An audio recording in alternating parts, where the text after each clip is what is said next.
لوگ اکثر مجھ سے سوال کرتے ہیں کہ جماعت اسلامی اتنے عرصے سے کام کر رہی ہے، جماعت اسلامی انتخاب کیوں نہیں جیتتی، جماعت اسلامی حکومت میں کیوں نہیں آتی، کوئی وجہ ہوگی۔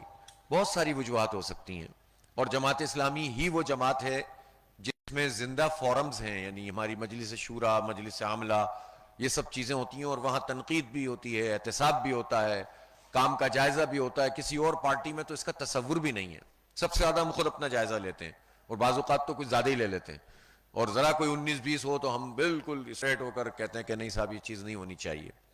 غلطیاں تو انسانوں سے ہی ہوتی ہیں، وہ تو ہم اپنا جائزہ لیتے ہیں، لیکن آپ اپنے نقطہ نظر سے سوچیں کہ اگر لوگ یہ سمجھتے ہیں کہ جماعت اسلامی سب سے دیانتدار جماعت ہے، جماعت اسلامی کی لیڈرشپ میں کوئی جھول نہیں ہے، کوئی پرابلم نہیں ہے، اگر ان کو کہیں پر بھی موقع ملتا ہے یہ ڈیلیور کرتے ہیں۔ شاہد اسلم صاحب یہاں کتنی دفعہ کونسلر رہے ہیں؟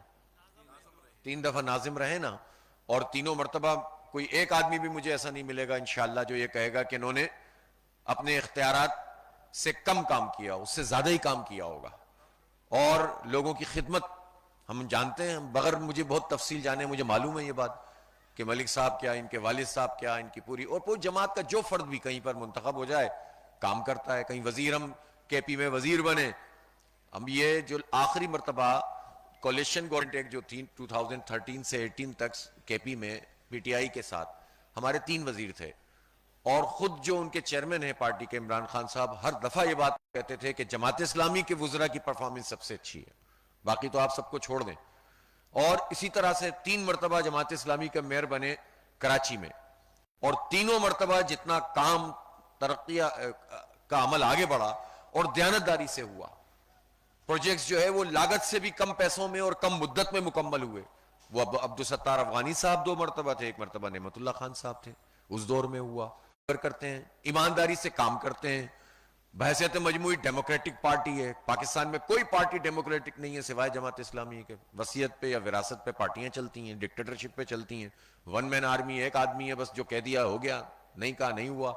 وہ کہا نا ابھی عظیم صاحب نے، وہ بیچارہ اندر چلا گیا ہے تو باقی پارٹی کا اللہ ہی جو ہے وہ رکھوالا، کہ آپ دیکھیں ہر آدمی ایک دوسرے کے خلاف جو ہے وہ، تو یہ تو کوئی بات نہیں ہوئی۔ اس طرح تو اپنے مقاصد اس طرح تو حاصل نہیں ہوتے اگر آپ منظم نہیں ہیں، آپ آرگنائز نہیں ہیں۔ آپ کی پبلک سپورٹ کہاں جائے گی اگر پارٹی میں ڈسپلن نہیں ہے؟ تو جماعت اسلامی میں ڈسپلن بھی ہے، جماعت اسلامی میں ڈیموکریسی بھی ہے، جماعت اسلامی میں ہر فرد اوپر آ بھی سکتا ہے، جماعت اسلامی میں مسلک پرستی بھی نہیں ہے۔ جب یہ سب چیزیں نہیں ہیں تو پھر یہ سوال جماعت اسلامی سے آپ کو کرنا چاہیے یا اپنے آپ سے کرنا چاہیے کہ جماعت اسلامی حکومت میں کیوں نہیں آتی؟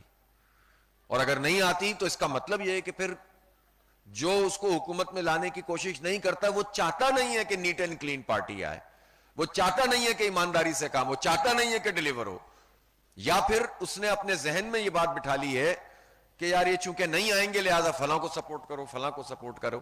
تو میں یہ چاہتا ہوں کہ یہ متھ ٹوٹ جانا چاہیے۔